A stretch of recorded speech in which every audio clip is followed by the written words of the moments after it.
Wellness Show, episode 92.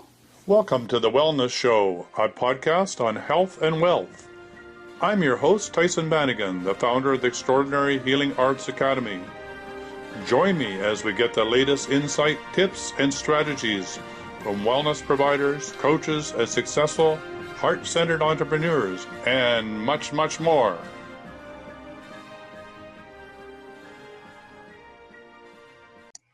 Welcome to the Wellness Show, and once again we have Kelly Call back on, and today the topic is emotional mastery.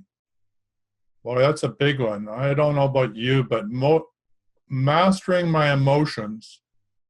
When I think of emotions, I almost think of overwhelm at times. So this is a very important topic. So Kelly, tell us a bit about how you got into really learning how to master your emotions. Well, okay, first I have to say that I'm working on this like everyone else. So I have some skills, but I certainly don't have everything mastered. I know there are people that have a lot more mastery in some areas than I do. In fact, I'm counting on it. Great. I got into this because I got into massage therapy and was doing a technique called unwinding, and that really created a lot of emotional release. And the last 20 years I've been doing massage, I've been mapping emotions where they are in the body. I've created the Ematosoma Map, which shows what emotions are where.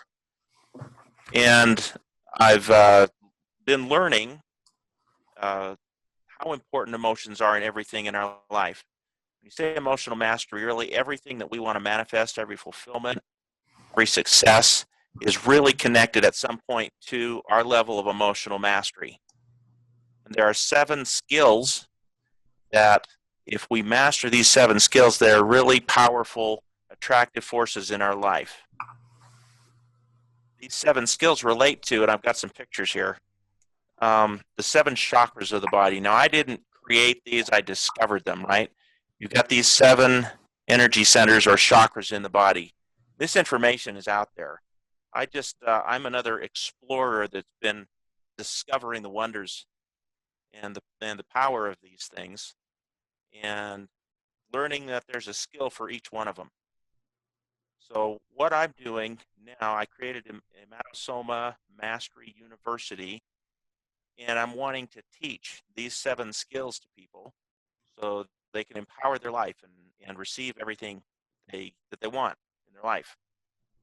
And so it's really the scope of this is to teach emotional mastery to everyone in the world. I like that. And I realized that, like that. Yeah, I like that. I like a big goal like that. And just for the Mhm. listeners that are on this call, I mean, there's something magical about happening. We started off the interviews today with talking about the 7 chakras. Then we moved on, the 7 divine gifts. And then we moved into the 7 chakras. And then we moved into the laws of the universe. And then we're now moving into how to manage your emotions. So we have 4 back-to-back interviews, all having to do with the 7 power centers in the human. So I think the time is now, and I'm very excited about how all of these nest together. So whoever is on this call and listening to this call, I really want to encourage you that this is really a bundle of 4 calls that are all interconnected to help you understand more clearly why and how you can better show up on planet Earth. So sorry for that, Kelly. I'll go back to you, but I just wanted to say how amazing this is, this interconnected information and how it wants to come through right now on the planet. It really does. Way for people to come into their divinity. Yeah, I think the time is now. There's a divine synchronicity, and a collective conscious is calling for this. It's something that's wanted and needed in the world. So I realized as I approached this topic, even with 20 years of background, that creating this educational content, I've been struggling for about a month to try and create processes to teach this. And it dawned on me, the experiences that I've had recently showed me that this is not best created by any one person. This is actually something that should be created synergistically by groups. And a group can synergistically come together and create this within their own culture, within their own social dynamic, within their own company, their own family, their own tribe, whatever that may be. And they can have an autonomous group conscience and feel a sense of ownership interest in it that way. Whereas if one person just creates this and puts it out there and says, here, I'm the guru, here's my program, it's not really going to be as impactful and transformational as if we call forth from the groups themselves. So realizing that and asking into the question, I realize it has to be flexible. So what I'm going to introduce today is all by way of suggestion. It's not hard, fast rules. So it's about a suggested model to teach emotional mastery in a group. So I figure I've caught on to this number 7 because there are 7 chakras.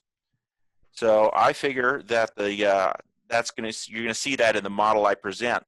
I figure the best way to teach it is to have the masters of each skill do the training of that skill. So you can see I've got 7 people there. I got the colors of the chakras.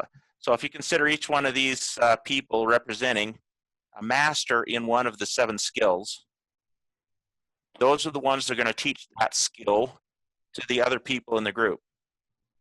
So don't forget, Kelly, we're also a podcast. So if you could describe the picture and the writing on the picture, that would be helpful as well.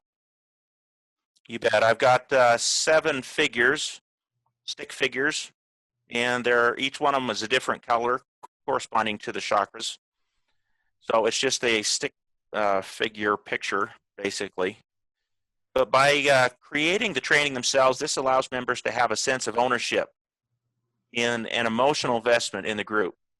And also the groups, as I said, they can form in any organization, any kind of group. They can be autonomous and self-directing. That makes it flexible. And I think anything that's going to be global has to be flexible because different cultures, different orientations, different belief systems. So I created it to be flexible. So this is my model from Ematosoma University. I just like the number 7. So now I've got as the same stick picture, but this is about 7 people in this group, but they are all the same color. Now I've got a assessment test that I can identify who brings what to the table in emotional skills. This is just an online assessment, and you've taken it, Tyson. Mm-hmm. It's connected with a Google Doc, and when I score that, it shows me a profile. I kind of call it an emotional X-ray of where someone is in the present moment with each one of these skills. By using that, I can identify who brings what skill to the table. And if I put 7 masters of the same skill together in a group, now they get to synergize, and they're all masters in that skill. They're going to create the training content for the rest of the group for that skill. Does that make sense? Yeah, that's a brilliant idea. I think that's very, very powerful to do it that way. So are you talking about it in the form of a mastermind? Yes, absolutely. A synergy group. And here I've got a picture of, this is now got a picture of 49 stick figures. So there's 7 masters in each of the 7 chakras. Yeah, I like that. So this is my suggested ideal mastermind group. Okay? Yeah. Well, we have 49 masters. Yeah. Mm-hmm. Well, I was just thinking, that if you do this, you're going the same path that I was thinking about, is that when we do the 777, and we're going to get to 144,000, which is in the biblical number. So if you train these people to go and take it out so that they can do their own masterminds, we're going to have a huge multiplier effect that will change planetary consciousness. So I like where you're going with this. Very powerful. Well, it just felt right. I realized that it was not all up to me. I certainly couldn't pull off anything of this magnitude, but I can offer a little bit of suggested guidance for bringing it together and how that might occur. So if you've got 7 masters creating the training for each group, then everyone gets to participate both in training what their most masterful skill is and in learning from the other masters of the group. So this creates a way we can synergize together call forth the strengths and help build up. Everyone has weaknesses or shortcomings in some area that they're not completely, don't have everything activated yet. Well, you can get in one of these mastermind groups. You can be trained from people who are masterful in that emotional skill. Yeah, I think that's a great idea. The other way that you can do it is exciting is to put a group of 7 on them with each one of their different skills. Again, come up with joint projects, or to screen or assist, incubator projects to bring them into alignment through the master skills that those instructors or facilitators on the mastermind would be able to help each client move through. So that's another powerful way. I think you have something really powerful here that can birth into something extraordinary. Well done. Thank you. I would really like to see that. So here's, if you can read this, here's a link to the website. I'll make this PowerPoint available online also with our interview, and you can post it in the Wellness Show. I'll post it on my Facebook page as well. So it says this current. That's do you want to read that out for everybody? Sure. Let me read this to you. It says, discovered from the 7 sacred skills online assessment. So this is where you learn what your current skill sets are, your emotional skills. So I've just created this, and I evaluate those. And those with the highest scores in each skill will unite. That's where I have 7 of the masters that unite in each skill to create the training for each group, respectively, that they're in. So this is just the assessment, and it allows me to take a representation of what skills someone brings to the table when they enter these groups. So could you then, it will be in the show notes, but could you spell out the website? Yeah, let me put it in here. It's just https://goo.gl/lowercase y, capital V, number 8, lowercase s, and the number 2. All right, and it'll be in the show notes, so don't worry. If you're driving, don't pull over and pick up a pen. It will be in the show notes. You'll be able to find it there. Now, the last thing I did, I do have a financial interest in this. I would love to move into a position that I can do this full time. So my interest in this is I've been charging $100 for the assessment, and I decided to make a 7-step scale and drop $15 off that price every time somebody takes it. That takes it from 100 down to 0 in conveniently 7 steps. So, all right. Not automated yet, but I'll just track that. And so you can take this repeatedly. Anything above 7, would be okay. The last image that I have here is the pricing for the assessment. So I just charge $100 to do the assessment, and I decided to create 7 steps so that every time someone takes the assessment, I'll take $15 off. That conveniently drops the price down to 0 in 7 steps. The total amount for that, if someone wanted to pay it all at once, would be $385, and they would be able to take this assessment unlimited number of times. Or they can just take it one at a time, and it'll get less expensive each time. Well, that's an interesting way of approaching it. So when do you want to launch this, Kelly? I want to launch it now. Now. So Right people now. can sign up at any time? Yep. And we can just start putting together groups. They can use this model, get the assessment, and they can put these groups together wherever they are. They could form them online. They could form them in a tribe in the outback somewhere, whatever works for them. So do you really think that cultural differences will be that significant? I would think the further into this you get, that the cultural conditions will fall away more and more. We'll go towards more of a planetary consciousness. What's your sense of it? I think that's very possible. But I do believe in training contexts. People within a culture we all have different meanings. For example, our languages, the expressions that we use. It's very easy if you're cross-culture or cross-language to use an expression that has a completely different meaning than what you intend.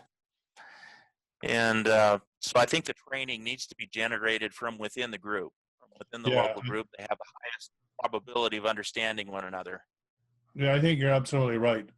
Yeah, I know a previous interview we were talking about how language carries energy, but it's really the energy behind the language that does the communication.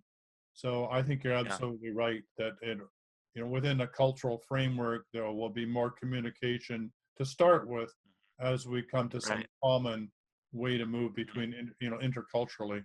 So yeah, I agree with you. right. It's a great way to start. At this point, I only have it in English.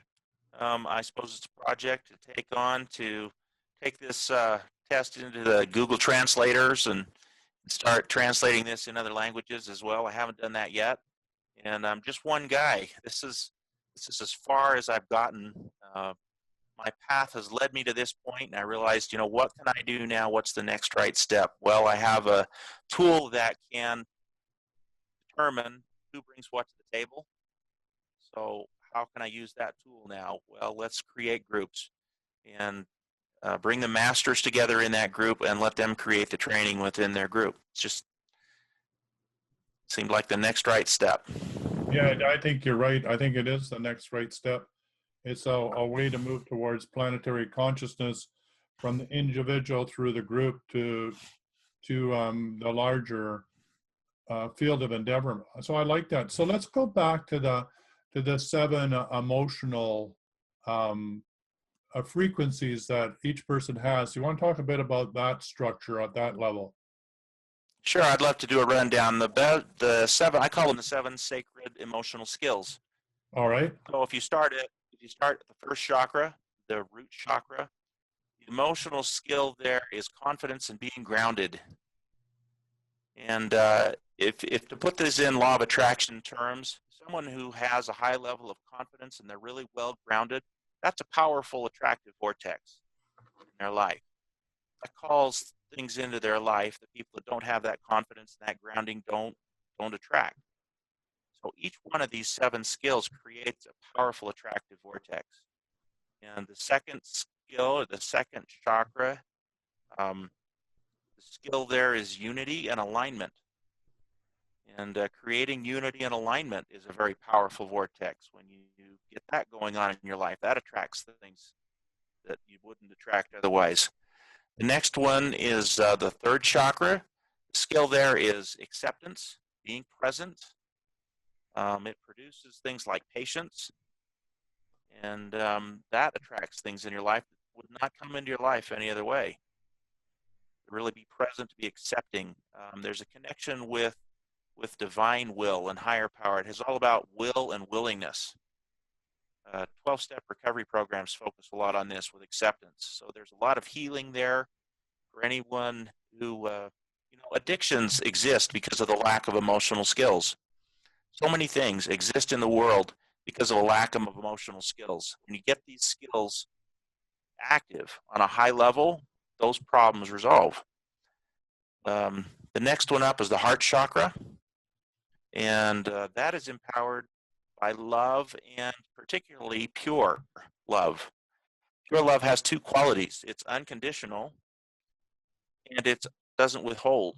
It's unrestrained. I use the sun as the model for an example of something physical you can look at that's unconditional and unrestrained. When our love is unconditional, meaning non-judgmental, and it's unrestrained, we don't withhold it from ourselves or others, call that purity. And so when we get that activated, that attracts things into our lives. That allows us to bless other people as well as ourselves. The next chakra is the fifth chakra, and that's in the throat. The skill there is authenticity. A lot of the challenges that we have in relationships where there are breakdowns of trust because we are not practicing authenticity ourselves, so there's a level of blame or transference. And once we really, really get authentic and highly skilled at who we are, we have a really tight definition of who we are as distinguished from any defining relationship that we might have with parents or others or whatever that confuse our concept of who we are. And so we're actually aware and living in our authenticity. Well, that creates a powerful attractive vortex. People love authenticity. We love the authenticity in artists and musicians and leaders, and we're naturally attracted to authenticity.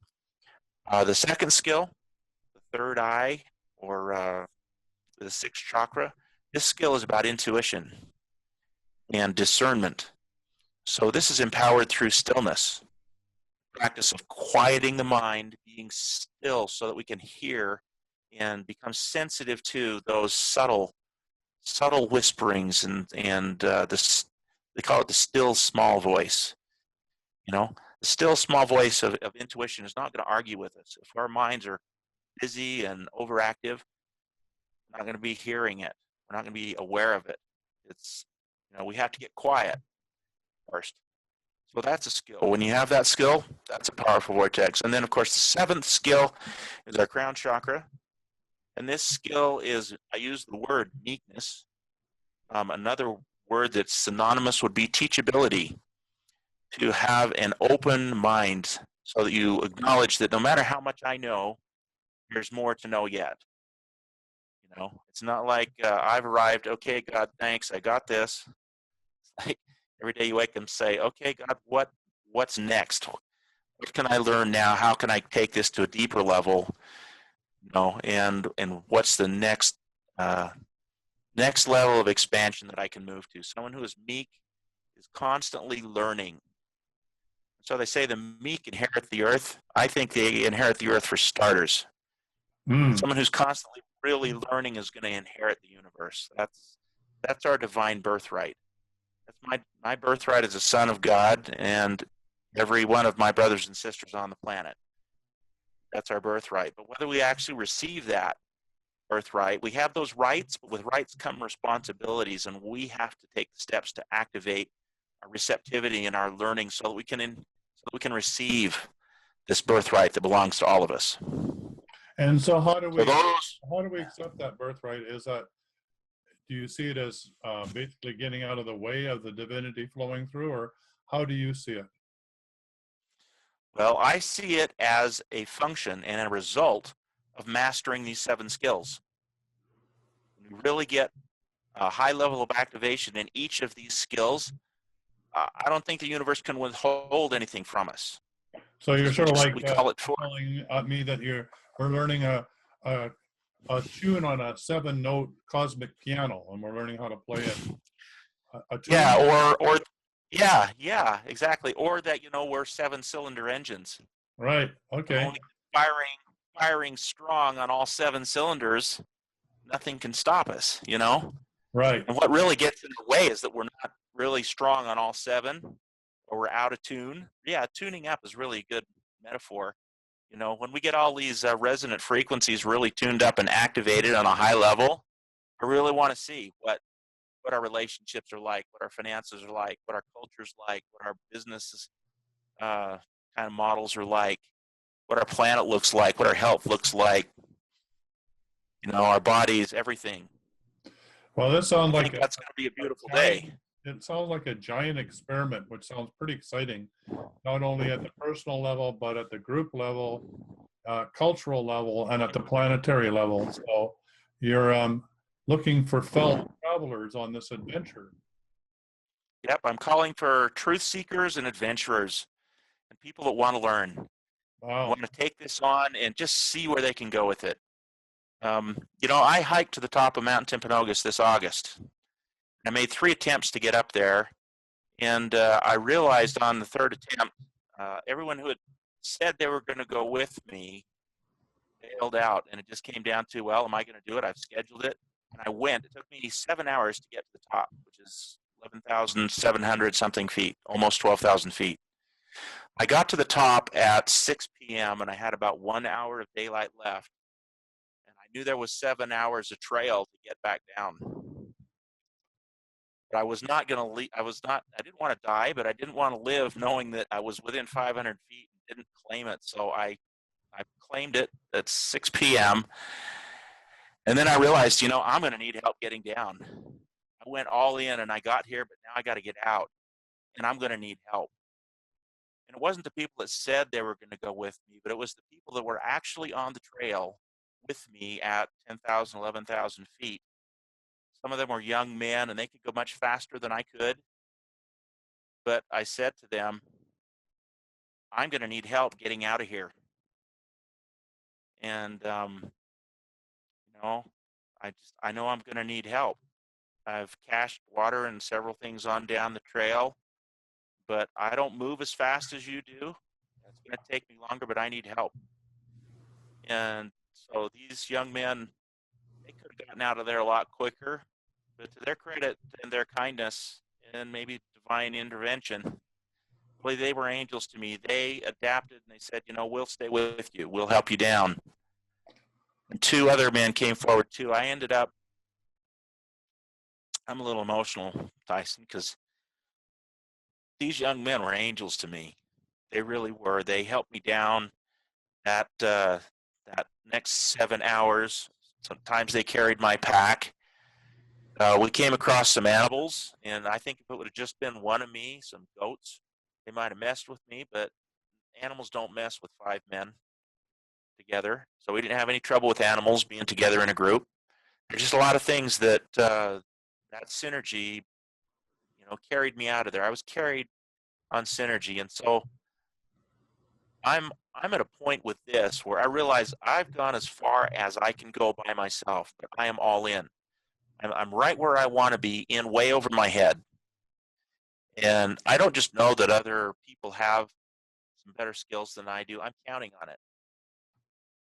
I'm counting on connecting with other people who are masterful in their emotional skills for me to learn and grow. I want to learn and grow from them. And I think we can all learn and grow together. That's my vision. Yeah, I think Strong, what you're healthy. saying is very, very, very powerful. It really takes community to, in my mind, to achieve enlightenment. We used to think that enlightenment was, locking ourselves away in a cave and meditating, but really it's now a group process. We can't get there alone. We have to do it now. I mean, the whole planet depends on us, or some of us, or all of us becoming enlightened. There's no choice. There's no turning back, right? A turning point, a change point. What an exciting time to be on the planet. So thank you for being courageous and reaching out with a clarion call saying, hey, I'm fully in. I got all my chips in this game. Who else wants to join me on this trail? Who else wants to be there to help each other be the best that we can be? And I think that's really powerful because, as you said, this whole thing about surrendering to the divine really means that we have to reach beyond our grasp in the moment. And to do that collectively is even more powerful because we have no idea what wants to be birthed or how it wants to be birthed on this planet. So I admire the courage and tenacity and bravery that you have, even in asking that people step forward. I mean, that in itself is a big thing. So all the more power to you. So anybody on this call, if you're responding and hearing this or it rings true in your heart of hearts, then as we end this show, once again, how do they get hold of you, Kelly? Well, anyone who wants to intentionally engage this, I can't control an outcome, but I can put out the intention, and that's what I'm doing. They can reach me through my website at ematosoma.com. Ematosoma is a contraction of 2 words. Emato is short for emotion, spelled E-M-A-T-O. No, it's not a Chinese martial art. I just used the word emato to shorten for emotion. And soma is I think it's a Latin word for body. So ematosoma.com, ematosoma.com. And that's All what I've right. called the emotional map in the Thank website. you. We're at the end of the show, but thank you very much for showing up, Kelly, and being brave with your clarion call. Hopefully people on this call will respond and we'll get this program launched and to the next level. So thank you for now. I'm very grateful for all you do, Tyson. Thank you. And who you are. Bye for now. Bye for now.